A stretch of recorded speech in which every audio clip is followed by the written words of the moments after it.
পাশে দাঁড়িয়ে থাকবেন, দ্বিতীয় জামাত আপনাদের জন্য কায়েম করা হবে। এরপরে আপনাদের সামনে সংক্ষিপ্ত দু একটি কথা বলবেন হযরত মাওলানা আহমদুল্লাহ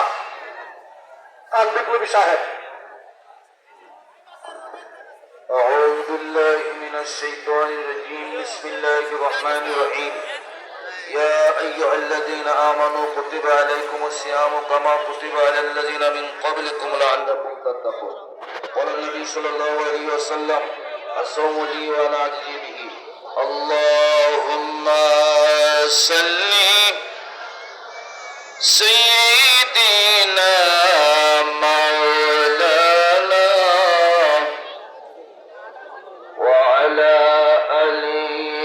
سيدنا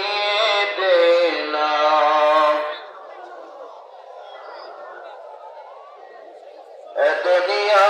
पर तकबे আমি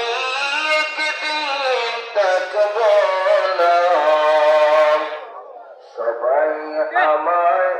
বলে গেলেও নবীজি কিন্তু বলবেন না আল্লাহুম্মা সাল্লি